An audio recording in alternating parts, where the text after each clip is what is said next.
로마서 9장 1절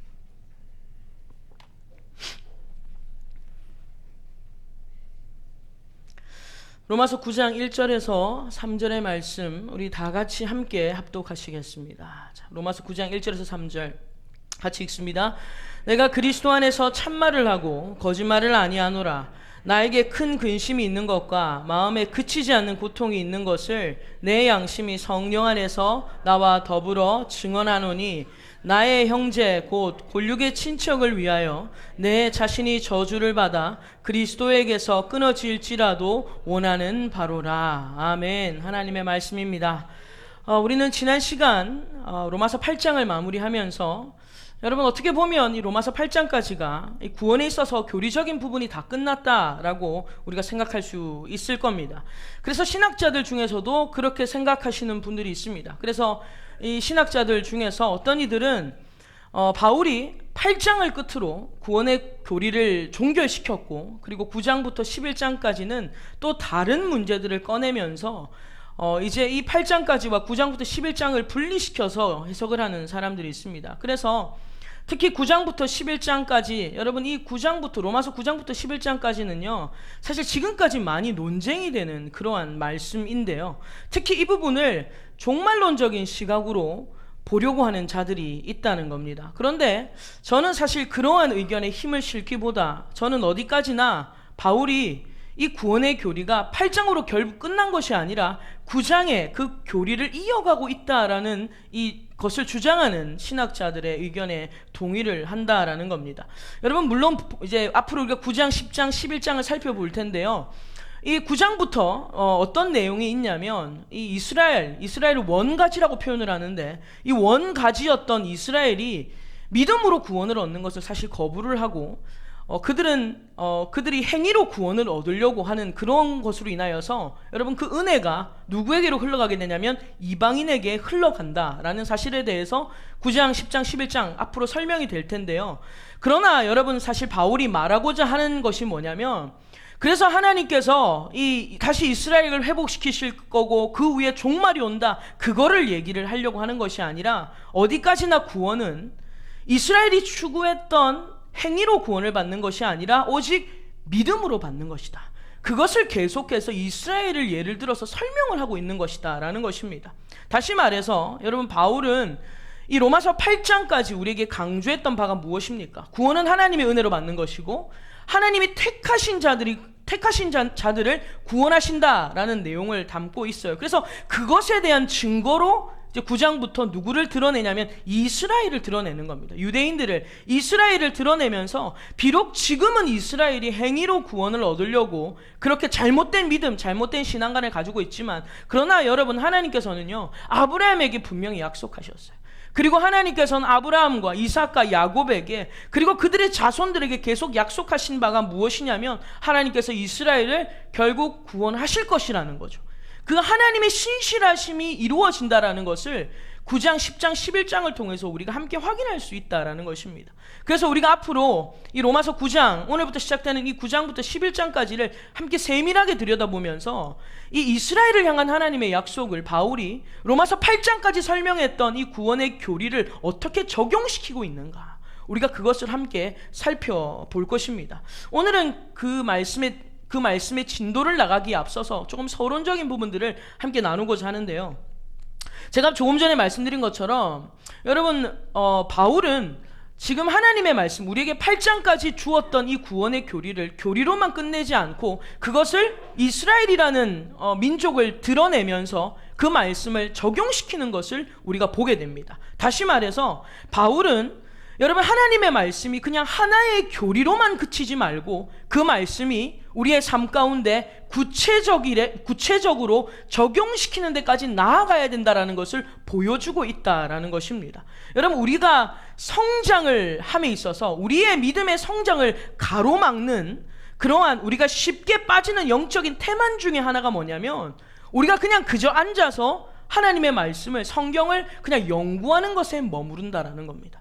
그저 성경을 연구하는 것으로만 우리가 받아들이니 우리의 성장이 일어나지 않는 것은 당연한 것입니다.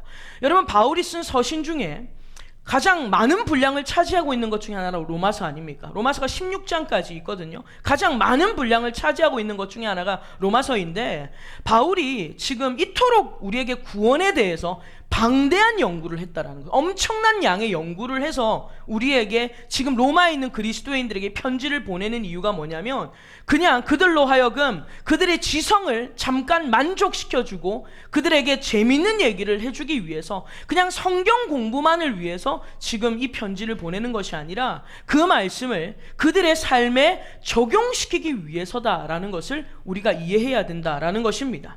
여러분, 성경의 내용을 우리가 그냥 머리로만 차곡차곡 쌓아두면요, 그리고 그것을 삶으로 살아내지 못하면 그것만큼 우리를 죽이는 위험한 무기가 있을 수 없습니다.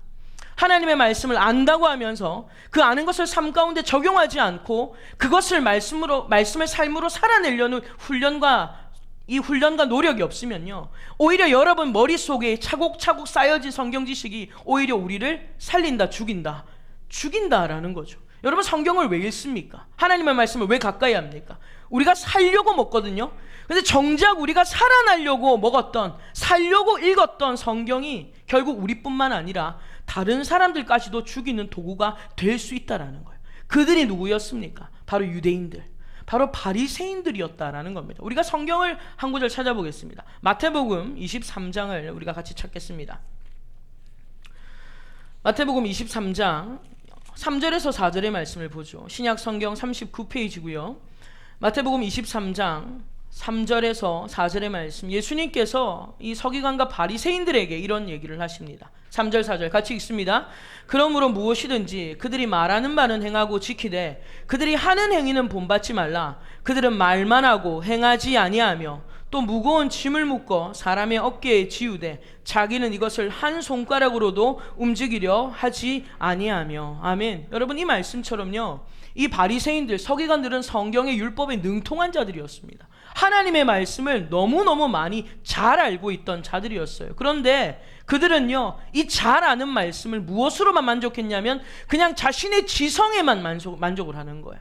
그냥 자신의 지적인 알매만 만족을 줄 뿐이었습니다. 그리고 오히려 그 지식으로 무엇을 하냐면 자기는 행하려고 하지 않고 오히려 다른 사람에게 무거운 짐을 지우는 그러한 일들을 한다라는 거죠. 다른 사람을 정죄하고 판단하는 일에 여러분 그 말씀을 사용하고 있더라는 거예요. 그래서 예수님께서 이들을 향하여 뭐라고 말씀하셨냐면, 계속해서 쭉 내려서 여러분 13절을 보시겠어요? 이들에게 이렇게 말씀하십니다. 같이 읽겠습니다.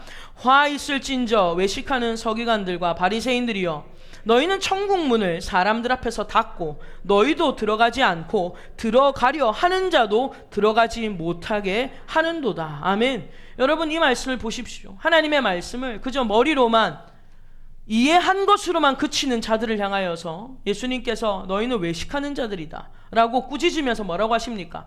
너희도 천국에 안 들어가고 천국에 들어가려고 하는 사람도 너희가 막는다는 거예요. 가로막는다는 거예요. 여러분, 이런 일들에 쓰임받지 않기를 주님의 이름으로 축원합니다.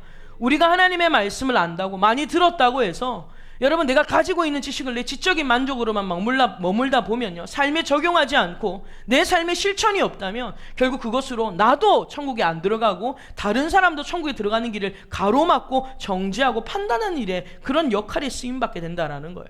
여러분, 하나님의 말씀은, 이 구원은요, 우리에게 전인적 변화를 요구하는 것입니다. 그냥 머리만 변화되는 것, 영적인 감각만 생기는 것이 구원이 아니라, 구원은요, 영적인 감각이 생기는 것이 시작이고 그것이 시작되어서 우리의 삶의 전인적인 변화를 요구한다라는 겁니다. 여러분, 물론 우리가 지식적으로도 하나님을 알아가는 데에 힘써야 될 줄로 믿습니다. 무지한 것도 문제예요. 그걸 맹목적인 신앙, 맹신이라고 그래요. 하나님을 맹신하는 것도 문제입니다.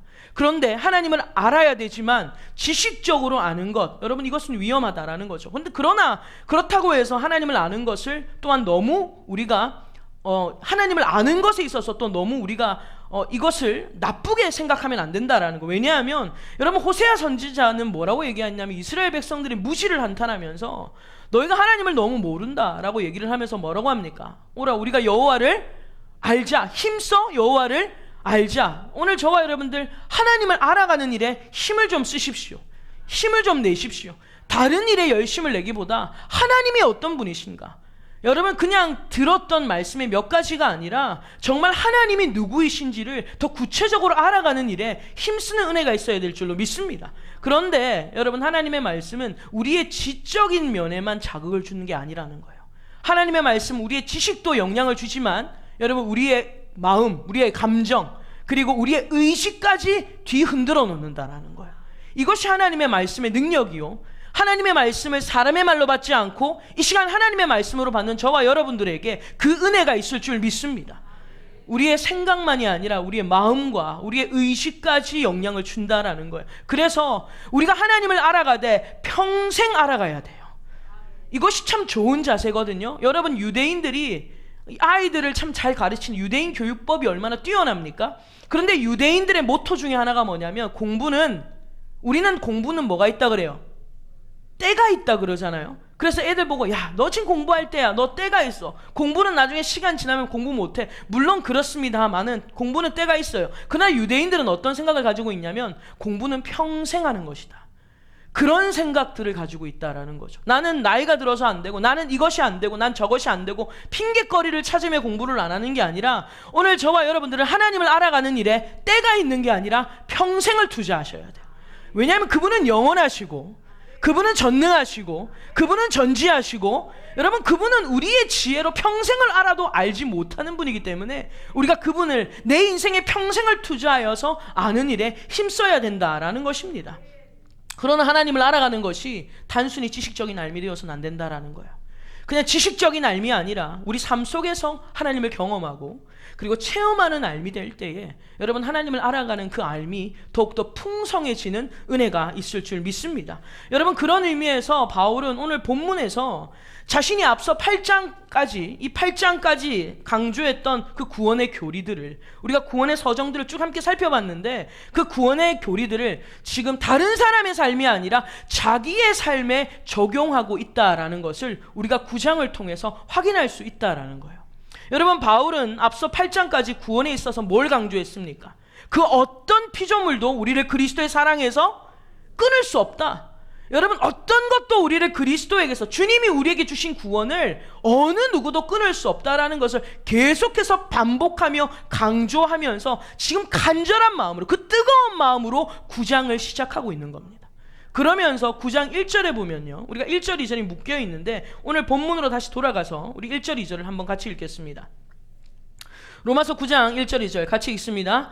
내가 그리스도 안에서 참말을 하고 거짓말을 아니하노라. 나에게 큰 근심이 있는 것과 마음에 그치지 않는 고통이 있는 것을 내 양심이 성령 안에서 나와 더불어 증언하노니. 아멘. 여러분 그 간절한 마음, 그 뜨거운 마음으로 이 바울이 9장을 시작하는데 이 바울의 태도가 지금 굉장히 진지합니다. 그리고 그 태도가 심지어 엄숙하기까지 합니다. 뭐라고 얘기합니까? 지금 내가 하는 말은 거짓말이 아니다. 지금 내가 하는 말은 거짓말이 아니라 그리스도 안에서 어떤 말을 하는 것이다? 참말을 하고 있다. 나는 지금 거짓말을 하는 게 아니라 참말을 하고 있다. 굉장히 진지함이 묻어 있습니다. 엄숙함이 묻어 있습니다. 그러면서 지금 나의 진심을 좀 알아줬으면 좋겠다라는 거예요. 지금 내가 거짓말하는 게 아니야. 너희를 속이는 게 아니야. 이거 나의 참말이야. 그리스도 안에서 내가 참말을 하고 있다라고 자신의 진심을 알아달라는 요청을 하고 있다라는 거예요. 왜냐하면 여러분 1절 2절에 보면요, 바울이 이렇게까지 얘기하는 이유가 뭐냐면 지금 현재 바울의 마음속에 큰 뭐가 있어요? 근심이 있어요. 바울의 마음속을 짓누르는 큰 근심이 있고 또 마음에 그치지 않는 고통이 있다라고 바울이 얘기를 합니다. 그런데 그것이 무엇인가 라고 했더니 여러분 우리가 3절을 같이 읽겠습니다. 3절 같이 읽습니다. 나의 형제 곧 골육의 친척을 위하여 내 자신이 저주를 받아 그리스도에게서 끊어질지라도 원하는 바로라. 아멘. 바울이 지금 마음에 근심이 있고 자기 마음을 짓누르는 고통이 있는데 그게 무엇이냐면 바울은 바로 나의 형제 곧 골육의 누구 때문이다?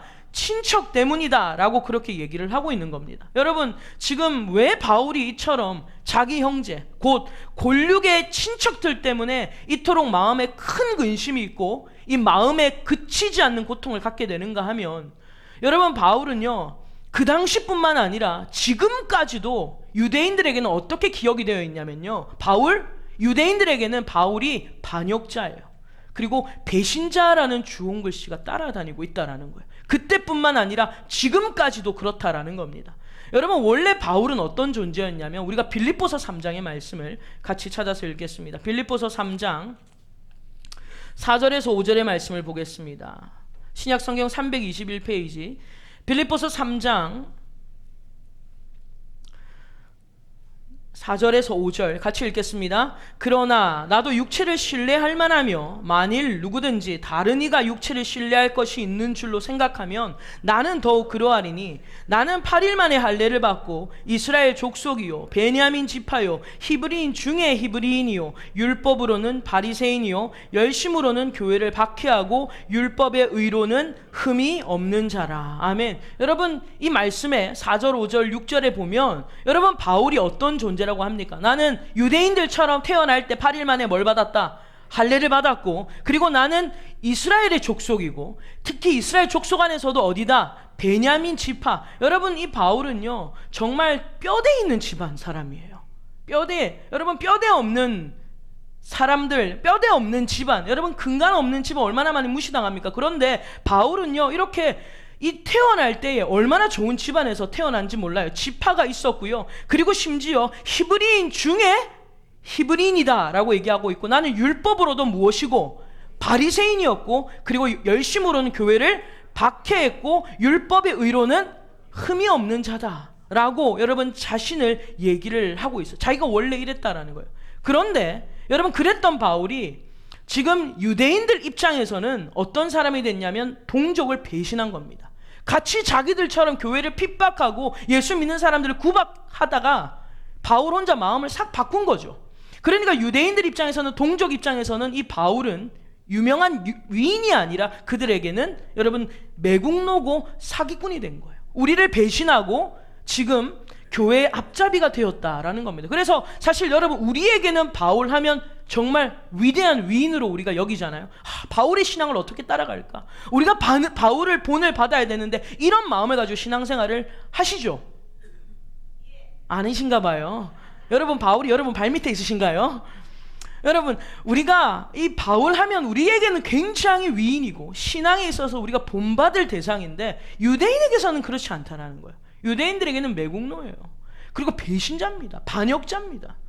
그래서 바울이 지금 뭐라고 얘기해요? 내가 하는 말이 지금 거짓말이 아니라 무슨 말이다? 참말이다. 왜냐? 그들이 바울의 얘기를 들으려고 해요, 안 해요? 안 하니까 그토록 간절하게, 진지하게, 여러분 엄숙하게 자기 얘기를 지금 읊어내고 있다라는 겁니다. 여러분, 심지어 바울은요 고린도후서 11장을 한번 찾아보세요. 고린도후서 11장에 보면 22절을 보겠습니다. 22절, 고린도후서 11장 22절부터 23절 같이 읽겠습니다. 그들이 히브리인이냐? 나도 그러하며. 그들이 이스라엘인이냐? 나도 그러하며. 그들이 아브라함의 후손이냐? 나도 그러하며. 그들이 그리스도의 일꾼이냐? 정신없는 말을 하거니와 나는 더욱 그러하도다. 내가 수고를 넘치도록 하고 옥에 갇히기도 더 많이 하고 매도 수없이 맞고 여러 번 죽을 뻔하였으니. 여기까지 보면요, 여러분, 바울도 자기가 히브리인이다, 나 이스라엘 사람이야 라고 얘기를 해요.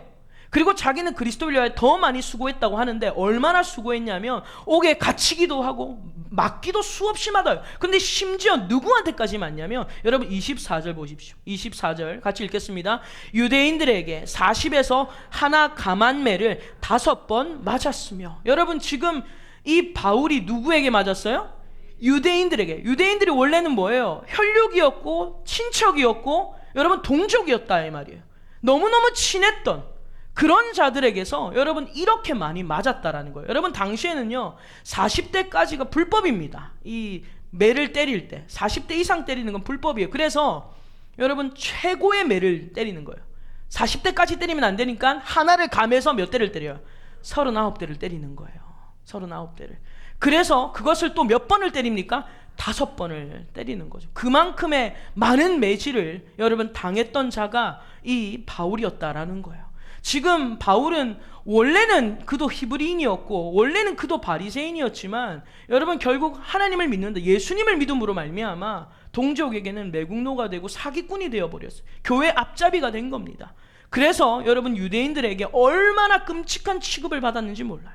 그뿐만 아니라 여러분 바울은요 유대인들에게 끊임없이 위협을 받습니다. 그리고 유대인들이 바울을 죽이려고 했고 온갖 거짓말을 퍼뜨려서 모함을 하면서 그를 힘들게 했다라는 거예요. 여러분 이렇게 같은 유대인들에게 이 오해와 핍박을 받는다는 것에 있어서 바울도 개인적으로 그 마음이 얼마나 힘들었겠습니까? 얼마나 그 마음이 괴로웠겠어요? 얼마나 억울했겠어요? 그러나 그 마음에 그러한 근심도 있었지만 그럼에도 불구하고 동시에 바울은 그들을 향한 애끓는 안타까움이 있었다라는 거예요. 내 마음에 지금 이 큰 고통이 있다라는 것은요 내가 쟤네들 때문에 괴로워서 못 살겠다가 아니라 그럼에도 불구하고 그들을 향한 안타까움이 있다라는 거예요. 그 영혼들을 향한 애끓는 마음이 지금 바울 마음속에 있었다라는 것입니다. 오늘 저와 여러분 이것을 통하여 우리의 마음을 점검할 수 있어야 될 줄로 믿습니다. 우리도 하나님의 은혜로 지금 우리가 이 자리에 앉아있는 줄 믿으세요. 그런데 우리가 내 친척들을 바라보면서 믿지 않는 내 가족들을 바라보면서 여러분 우리에게는 정말 그런 애끓는 마음이 있는가? 그 영혼들을 향하여서 정말 긍휼히 여기는 그 애끓는 마음들이 있는가? 우리가 여러분 이것을 통하여 우리 마음을 확인할 수 있어야 된다라는 것입니다. 여러분 바울은요 복음을 받아들인 후에 그에게 두 종류의 형제가 생겼습니다. 오늘 본문에서 여러분 3절에 보면 바울이 뭐라고 표현합니까? 나의 형제 곧 골육의 친척이라고 말합니다. 바울에게는 바로 이 첫 번째 형제가 있었습니다. 바로 누구냐면 골육의 친척이었다라는 거예요. 그리고 이 바울이 복음을 받아들임으로 말미암아 새로운 관계가 형성되죠. 바로 그리스도 안에서 맺어진 새로운 형제들이라는 것입니다. 그래서 바울에게는 이 두 종류의 형제가 생겼다라는 거예요. 여러분 그래서 바울이 서신서를 보낼 때 교회를 향하여서 이런 표현을 많이 씁니다. 사랑하는 형제들아. 여러분 피도 나눈 적이 없는데 그들을 향해서 뭐라고 말하냐면 사랑하는 형제들아라고 고백을 하는 거죠. 여러분 우리도 마찬가지 아닙니까? 우리에게도 다 혈육의 친척들이 있습니다. 그래서 우리가 명절이 되면 여러분 각자의 이 골육의 친척들을 만나러 가지 않습니까? 또 아니세요? 다 만나러 가시죠. 네, 좀 응답을 좀 하시면 좋겠습니다. 고개라도 좀 끄덕이시던지 너는 씹으려라 나는 기 맞겠다 이렇게 하지 마시고 여러분 우리가 명절이 되면 가족들 그 가족들은 교회 안에서 만난 지체들이 아니라 우리가 골육의 형제들을 만나러 가는 겁니다. 그런데 우리에게는 그들만 형제라고 하지 않죠. 우리 지금 서로 옆에 분들 뭐라고 부르세요? 형제요? 자매요? 우리 언제 만났다고? 뭐 우리가 무슨 뭐 같은 아버지도 없는데 우리가 무슨 그런 말 같지도 않은 소리를 하냐? 우리가 닮았냐고 막 그렇게 우기지만 그러나 여러분 우리는 그리스도 안에서 예수의 피로 한 형제요 한 자매가 되었다라는 것입니다. 여러분 믿으세요? 옆에 분에게 한번 불러보세요. 형제님. 여자분에게 형제님 그러지 마시고 자매님 해주시면 되잖아요. 센스가 없으세요? 자, 센스 하나 장착하고 다시 하겠습니다. 형제님 자매님 시작. 예, 좋습니다. 예, 형제님, 자매님. 물론 뭐 형제들이라고 해도 다 맞는 말은 맞습니다. 예, 그렇죠? 여러분 어쨌든 우리가 그리스도 안에서 우리에게도 이런 두 종류의 형제가 생겼다라는 것입니다. 그런데 여러분 이 바울이 말하고자 하는 이 형제는 바로 골육의 형제였다라는 거예요. 골육의 형제. 여러분 우리가 우리 안에서 그리스도 안에서 새로운 형제와 새로운 자매가 이렇게 형성됐다고 해서 주님께서 너희의 골육의 친척과 관계를 끊어버리라고 말씀하십니까? 절대 그렇지 않다라는 거예요. 우리에게 그리스도 안에서 새로운 관계가 형성되었다고 해서 주님께서 너희의 육체 혈연 관계를 다 끊어버리라고 하지 않으셨어요. 물론 여러분 우리는 그리스도 안에서 새롭게 얻게 된 새로운 형제들과 함께 우선은요 우리가 함께 그리스도의 몸을 세워가는 것이 우선입니다. 그것은 우선인 것이 분명해요. 하지만 그렇다고 해서 골육의 친척들, 다시 말하면 아직 예수를 믿지 않는 그리스도 밖에 있는 여러분 우리의 이 사랑하는 가족들에 대한 관심을 청산해서는 안 된다라는 것입니다. 여러분 우리는 계속해서 우리 가족 중에 믿지 않는 그러한 자들이 있다면 그들을 향해서 이 바울처럼요 이 애끓는 마음이 계속해서 일어나야 될 줄로 믿습니다. 그들을 바라보면서 아무런 감각 없이 때 되면 오겠지 뭐 때 되면 돌아오겠지 그냥 감각 없이 그들을 바라보는 것이 아니라 바울처럼 애끓는 마음이 우리 가운데 있어야 된다라는 거예요. 여러분 우리가 받은 구원이 어떤 구원이에요? 어떤 피조물도 끊을 수 없는 하나님이 우리에 대한 사랑에 있어서요, 어떤 피조물도 끊을 수 없는, 여러분, 그 사랑을 우리가 받았어요. 그것에 대한 확신이 우리 가운데 있다면 여러분, 그것이 우리의 만족으로만 끝나면 안 된다라는 거예요. 이 귀한 복음을, 이 복된 복음을 나와 친밀하고 나와 가까운 사람들에게 공유하고, 그리고 그들도 여러분 이 귀한 복음을 소유할 수 있도록 하고 싶어지는 것이 당연히 일어나는 우리의 본능이다라는 거예요. 예를 한번 들어볼까요, 여러분? 이상하게도 맛있는 음식을 먹으면요, 그리고 좋은 것을 보면 꼭 누가 먼저 생각이 나요? 가족이 먼저 생각이 나요. 여러분 아니신가 봐요.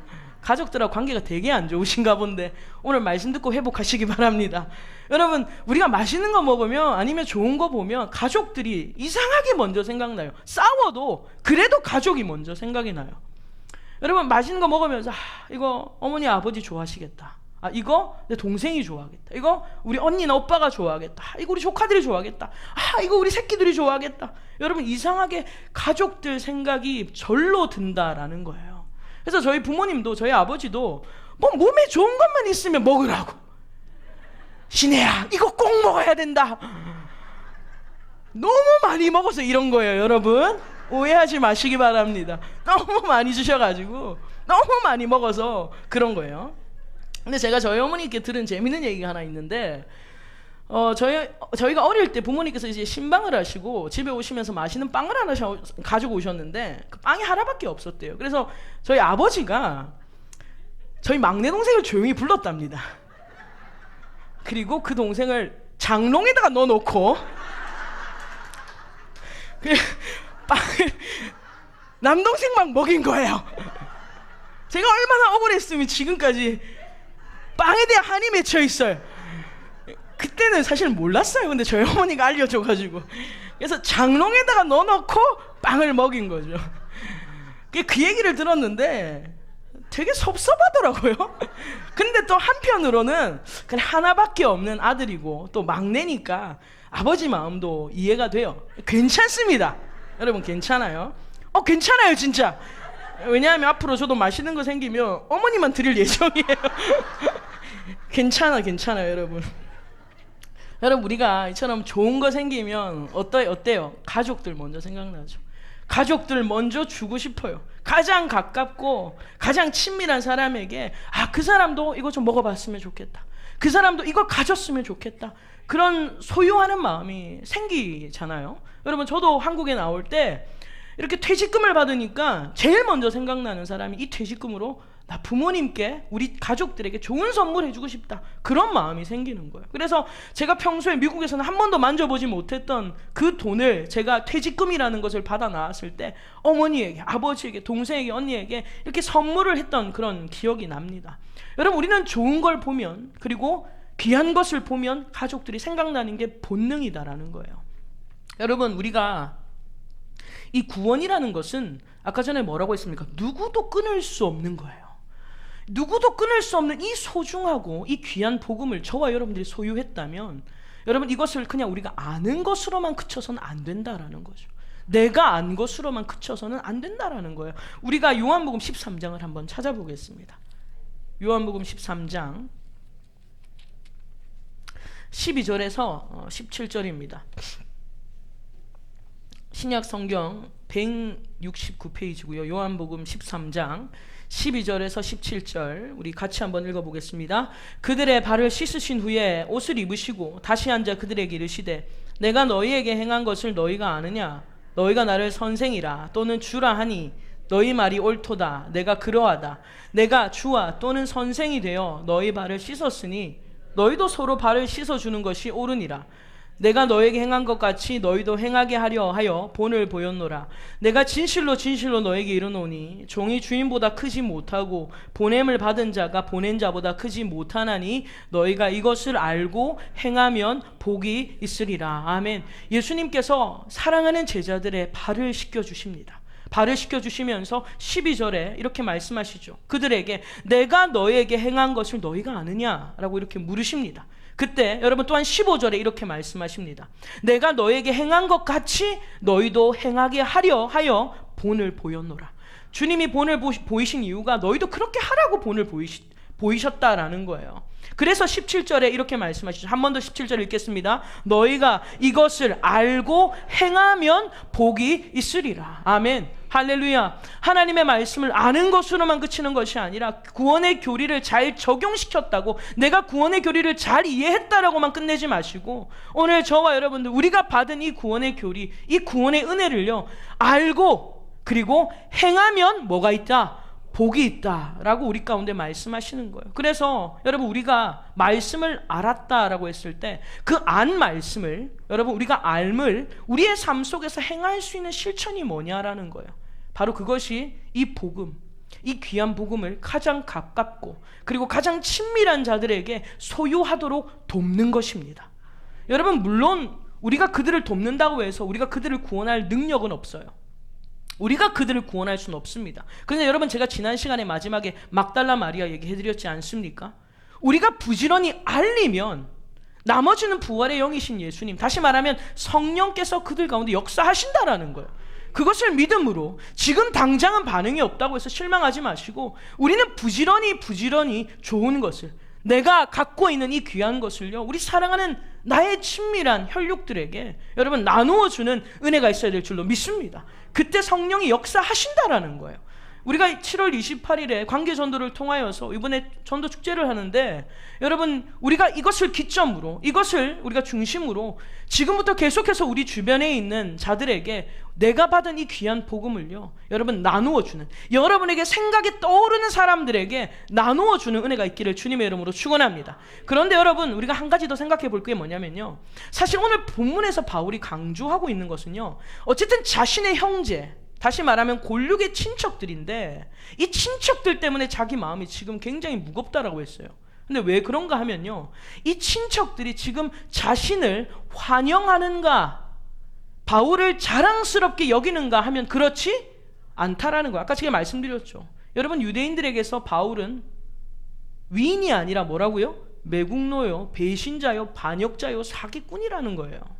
그러니 여러분, 아무리 이 바울이 자기 혈육에 대해서 안타까운 마음을 가지고 있어도 그들은 상대적으로 바울을 환영하거나 자랑스럽게 여기는 것이 아니라는 것입니다. 여러분, 이것을 우리에게 한번 적용시켜 보십시다. 여러분, 우리가 환영하고 그리고 우리와 관계가 친밀한 자들에게는 얼마든지 좋은 소식을 제공할 수가 있어요. 여러분, 그렇지 않습니까? 저도 말씀을 전할 때 그래요. 말씀을 잘 받아들이는 사람이 있어요. 그런 사람들 보면요, 주고 싶고 더 주고 싶고 더 주고 싶어요. 왜냐하면 환영하니까, 너무너무 원하니까 더 주고 싶은 거예요. 그런데 한번 생각해 보십시오. 관계가 썩 좋지 않아요. 그리고 내가 아무리 얘기해도 벽에다 대고 얘기하는 것 같습니다. 여러분, 이런 대상들을 만나면 여러분 사실 주고자 하는 마음이 기꺼이 생깁니까? 안 생겨요. 꺼려하게 되고요. 그리고 그들에게 좋은 것을 나누고 싶은 마음이 생기지 않습니다. 이것 또한 우리의 본성이라는 거예요. 근데 여러분, 현재 지금 바울의 마음을 계속해서 무겁게 짓누르는 대상이 누구예요? 그를 인정해주는 자들이 아니라는 거예요. 오히려 자신을 박대하고 그리고 자기로 하여금 공경에 빠뜨리는 존재라는 것을 우리는 주목해야 된다는 겁니다. 지금 바울이 자기 혈육을 위해서 안타까운 마음이 있는데 그 혈육이 자기를 환영하는 게 아니라는 거예요. 자기를 무시하고 박대하고 심지어 매를 때리는 이런 존재라는 것에 우리는 주목해야 된다는 거예요. 왜냐하면 여러분, 우리가 복음을 전할 때 여러분 예수 믿으세요? 사람들에게 예수 믿으세요? 복음을 전합니다. 그러면 여러분, 그런 사람들 많이 만납니까? 제가 예수 믿고 싶었어요. 내가 교회 가고 싶었는데 어쩜 그렇게 당신을 오늘 만나겠습니까? 여러분, 복음에 흔쾌히 관심 가지고 그것을 받아들이는 사람들 자주 만나십니까? 사실 그렇지 않다라는 거예요. 우리는 그런 사람을 만날 확률보다 아무리 예수 믿으라고 복음을 전해도 복음을 거절하거나 아니면 우리에게 수치를 주거나 아니면 우리를 배척해서 우리의 마음을 어렵게 하는 사람들을 만날 확률이 훨씬 더 많다라는 거예요. 여러분, 그러면 우리는 어떤 생각을 하냐면 몇 번 복음을 전하다가 배척해요. 그리고 듣지 않으려고 합니다. 우리는 그러면 그들을 향해서 바울처럼 계속해서 안타깝고 아까운 마음, 여러분 이러한 마음을 아쉬운 마음을 갖기보다 우리는 오히려 그들에게 혀를 찹니다. 저 인간은 선택 못 받았나 보다. 그러면서 여러분, 우리는 그들에게 소망이 없는 자로 그들을 속단해버릴 때가 너무나도 많다라는 거예요. 그래서 그들을 설득하고 또 좋은 방향으로 그들을 이끌려고 노력하는 것보다 오히려 간섭하지 말자. 하나님 알아서 하시겠지 뭐. 그게 오히려 덕이 된다라고 생각될 때가 있다라는 거예요. 오히려 불난집에 부채질하는 것, 그것보다 차라리 그들을 건들지 않는 게 오히려 덕이다 생각해서 복음을 전하는 것을 중단할 때가 너무나도 많다라는 겁니다. 그런데 여러분, 오늘 본문에서 바울은요, 그들을 향한 자기를 거부하는, 자기를 향하여 심지어 여러분 매질을 하고 자기를 협박하고 죽이려고 하는 그들을 향해서 그의 마음이 계속, 그 짓누르는 부담감이 계속되고 있다는 것을 보게 돼요. 어떻게 알 수 있습니까? 오늘 본문에 보면요, 1절 2절에 보면 바울이 자기의 마음 상태를 뭐라고 표현하고 있냐면, 마음에 그치지 않는 고통이다.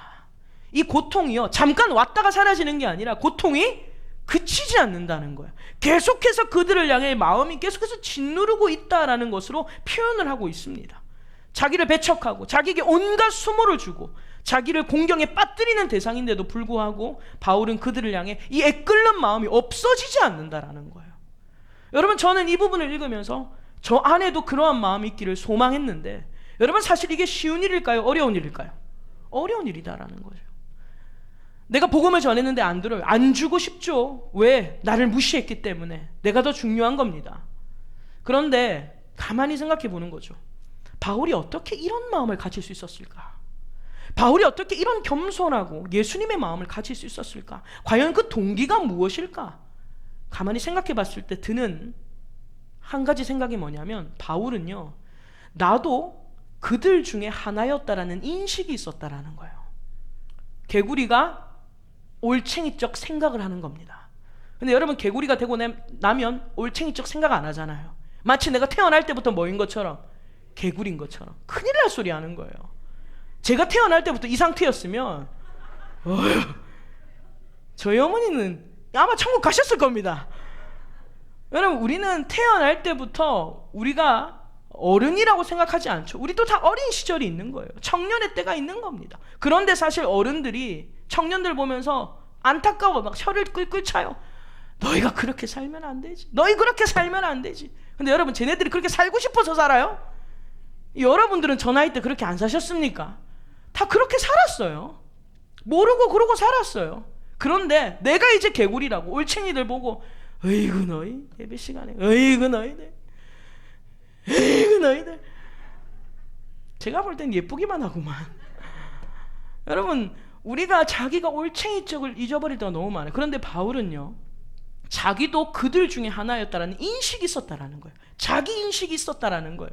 나도 불과 얼마 전만 해도 저들과 똑같은 행동을 했다라는 거예요. 그것을 바울이 기억하고 있는 겁니다. 날마다 기억하는 거예요. 여러분, 많은 그리스도인들이 세상을 향해서 정죄할 때 쉽게 하는 실수 중에 하나가 바로 이거예요. 나는 저들과 다르다. 이런 교만함입니다. 여러분, 이거는 구별이 아니라 차별이 적용됐기 때문이에요.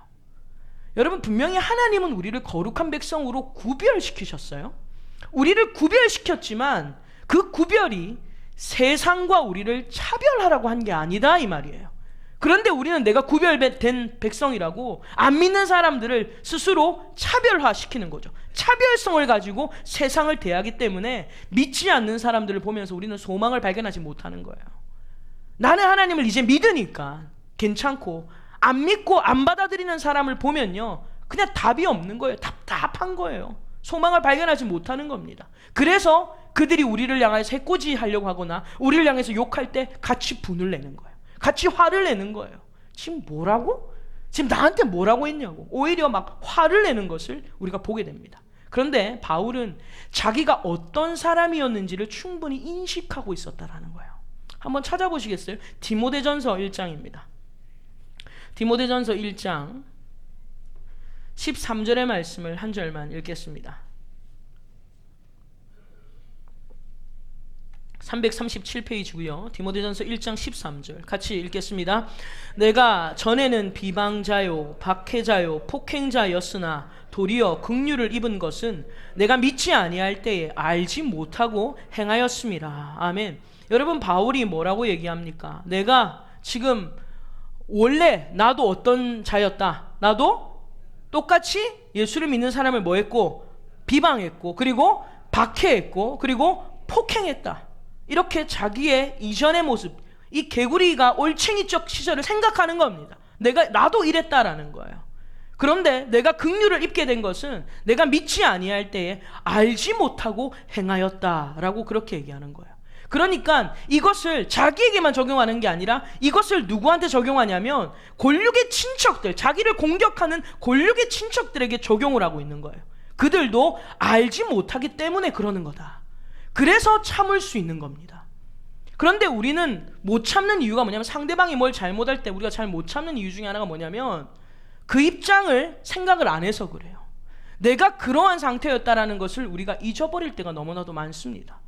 나도 비방자였고 나도 폭행자요, 나도 예수 그리스도를 부인할 때가 한두 번이 아닌데, 믿음이 좀 없는 사람 보면 우리 어떻게 생각해요?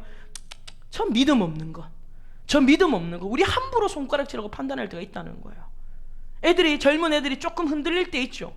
여러분 자녀들 키우시면서 애들이 좀 방황할 때 있지 않습니까? 근데 우리는 어떻게 생각해요? 아유, 저 믿음 없는 것, 함부로 정지하고 판단합니다. 근데 여러분, 흔들리며 피는 꽃, 흔들리며 피는 꽃, 여러분 꽃은 다 흔들리며 피는 거예요. 우리 젊음의 때에 다 흔들리면서 자라는 겁니다. 여러분, 그러나 우리는 그러한 것들을 생각하지 않고 그냥 무조건 그 모습만 그 인생의 전부인 양 우리가 판단하고 자기 모습을 못 볼 때가 너무나도 많다라는 거예요.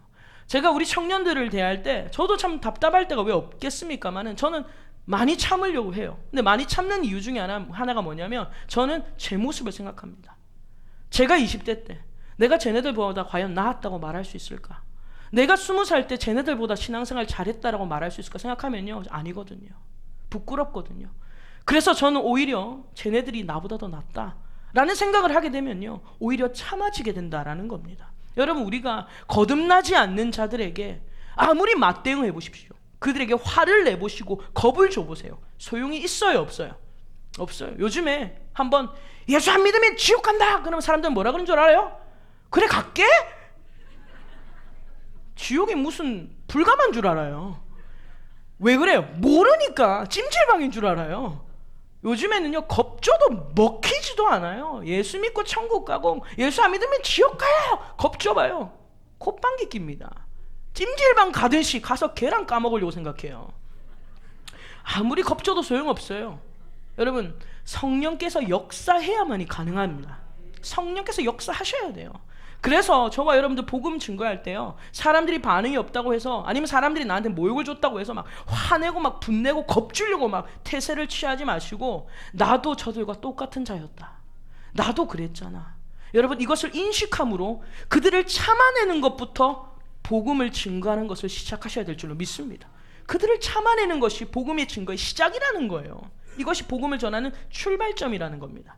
그런데 여러분, 우리가 참는 것만이 끝이 아니에요. 그냥 참아주고 기다려주는 것만이 끝이 아니에요. 한 단계 더 나가셔야 됩니다. 그게 뭐냐면, 우리는 참고만 있는 것이 아니라 반드시 그들에게 성령의 역사가 임할 수 있도록 우리가 먼저 성령의 인도함을 받아야 돼요. 저 사람이 성령의 역사가 임하도록 기대하는 게 아니라 내가 먼저, 복음을 증거하는 내가 먼저 누구의 인도함을 받아야 된다? 성령의 인도함을 받아야 된다라는 거예요. 여러분, 바울은 사실 권력의 친척을 위해서 부름받은 게 아니었거든요. 여러분, 갈라디아서 2장을 한번 찾아보시겠어요? 갈라디아서 2장 6절에서 9절입니다. 갈라디아서 2장 6절에서 9절에 보면 신약성경 303페이지고요. 갈라디아서 2장 6절에서 9절 같이 읽겠습니다. 유력하다는 이들 중에 본래 어떤 이들인지 내게 상관이 없으며 하나님은 사람을 외모로 취하지 아니하시나니 저 유력한 이들은 내게 의무를 더하여 준 것이 없고 도리어 그들은 내가 무할례자에게 복음 전함을 맡은 것이 베드로가 할례자에게 맡음과 같은 것을 보았고 베드로에게 역사하사 그를 할례자의 사도로 삼으시니가 또한 내게 역사하사 나를 이방인의 사도로 삼으셨느니라. 또 기둥같이 여기는 야고보와 게바와 요한도 내게 주신 은혜를 알므로 나와 바나바에게 친교의 악수를 하였으니 우리는 이방인에게로 그들은 할례자에게로 가게 하려 함이라. 아멘. 여러분, 이 말씀을 보면요, 바울은 자신의 권력 친척들에게 부름을 받은 게 아니라 누구의 사도였습니까? 이방인의 사도로 부름을 받았다라는 거예요. 비록 지금 오늘 본문은요, 바울이 자신의 권력 친척들에 대한 안타까움이 있었지만, 그러나 바울은요, 그런 자기의 감정보다 먼저 그를 이방인의 사도로 부르신 성령의 부르심에 응답하는 삶을 살았다라는 거예요. 여러분 믿으세요? 아직까지 내 주변에 믿지 않는 가족들이 있다고 해서 여러분 그것만 바라볼 것이 아니라 성령께서 오늘 나에게 만나게 하는 영혼들이 있을 줄 믿습니다. 성령의 인도함을 받는 것이 먼저라는 거예요. 감정이 먼저가 아니라 성령의 인도함이 먼저라는 겁니다. 그래서 갈라디아서 1장을 보세요. 1장 11절을 보십시오. 1장 한 장 넘기셔서 1장 11절부터 17절 같이 읽습니다. 형제들아 내가 너에게 알게 하노니 내가 전한 복음은 사람의 뜻을 따라 된 것이 아니니라. 이는 내가 사람에게서 받은 것도 아니요 배운 것도 아니요 오직 예수 그리스도의 계시로 말미암은 것이라. 내가 이전에 유대교에 있을 때에 행한 일을 너희가 들었거니와 하나님의 교회를 심히 박해하여 멸하고 내가 내 동족 중 여러 영갑자보다 유대교를 지나치게 믿어 내 조상의 전통에 대하여 더욱 열심히 있었으나 그러나 내 어머니의 태로부터 나를 택정하시고 그의 은혜로 나를 부르시니가 그의 아들을 이방에 전하기 위하여 그를 내 속에 나타내기를 기뻐하셨을 때에 내가 곧 혈육과 의논하지 아니하고 또 나보다 먼저 사도된 자들을 만나려고 예루살렘으로 가지 아니하고 아라비아로 갔다가 다시 다메섹으로 돌아갔노라. 아멘. 여러분 바울은요 출신이 뭐냐면 유대인이거든요. 그러면 바울은 이 사고방식, 자신의 사고방식이나 성장 배경, 이 바울은 뼛속까지가 유대인이었어요. 생각하는 것도 유대 사고방식이고 감정도 마찬가지고 이해할 때는 유대인을 이해하는 게 훨씬 더 쉽지 않겠습니까? 그런데 하나님께서 그를 유대인의 사도가 아니라 누구로 불렀다? 이방인의 사도로 불렀다라는 거예요. 사실 여러분 이 바울에게는요 유대인을 이해하는 게 더 쉬워요? 이방인을 이해하는 게 쉽습니까? 유대인을 이해하는 게 훨씬 쉬워요. 제가 미국에서 아이들 가르칠 때 애들이 중고등부 애들이 제가 중고등부 그다음에 교육부 사역을 할 때 1.5세들 2세들이거든요. 한마디로 미국 애들이에요. 한국인 애들인데 겉은 한국 애들인데 속은 완전히 미국 애들이에요. 그러니까 걔네들한테 설교를 할 때 어려움이 많았습니다. 왜냐하면 저는 생긴 거는 이렇게 등치는 미국인데 속까지 이 뼛속까지 한국 사람이거든요. 자라날 때도 한국에서 자라나고 학교도 한국에서 다 다녔죠. 그러니까 미국 가서 애들한테 무슨 예를 들려고 해도 어렸을 때 얘기를 해줘도 얘네들하고 나하고 공감이 안 되는 거예요. 나는 학교 마치면 맨날 학교 앞에서 그 연탄 구멍 숭숭 뚫린 데다가 뽑기 달고나 해가지고 그거 탁 쳐가지고 쭉 눌러가지고 이 침으로 막 촉촉촉촉촉촉 탁탁 이런 감성이 있는데 미국의 애들은 달고나가 뭡니까? 모르죠. 그러니까 제가 애들한테 뭘 설명을 하려고 해도 공감이 전혀 안 되니까 얘기를 하려다가 제가 그냥 말아요. 그냥 아유 됐다 그냥 넘어가자. 왜냐하면 공감이 안 되니까요. 여러분 사실 바울도 그랬다는 거죠. 이방인들에게 전하는 것보다 유대인들에게 훨씬 더 적합했던 사람이에요. 유대인들을 이해하는 게 훨씬 더 편했어요. 비록 유대인들이 지금 자기를 미워하고 자기를 적대시해도 그들을 이해하는 편이 훨씬 더 쉬웠다라는 거예요. 그런데 성령님은요 이 바울을 이방인의 사도로 불렀다는 겁니다. 이것이 중요한 거예요. 우리는 복음을 전할 때 성령의 인도를 받아야 된다는 사실을 쉽게 잊어버려요. 그래서 자기 감정대로 하려고 합니다. 그리고 자기 열심에 취해서 열심만 냅니다. 자기 열정에 취해서 열심만 내다가 성과가 없으니까 그냥 실망감을 감추지 못해서 포기해버리는 거예요. 자기 감정에 취해서 자기 열정에 취해서 하다가. 그러나 여러분 우리는 우리의 열심에 사로잡히지 말고 무슨 일을 하든지 먼저 성령의 인도를 받아야 될 줄로 믿습니다. 그래서 여러분 이 바울은요 뭐라고 얘기했냐면 아까 전에 내가 16절에 보면 1장 16절에 보면 내가 곧 혈육과 뭐하지 않았다 의논하지 않았다라는 거예요. 난 혈육과 의논하지 않았다. 그럼 누구를 따랐다는 거예요? 성령의 인도함을 따랐다라고 그렇게 얘기를 하고 있는 겁니다. 여러분 우리는 어때요? 우리도 그렇죠. 우리도 내가 좋아하는 것 하고 싶어요. 그리고 내가 하고 싶은 일만 하려고 해요.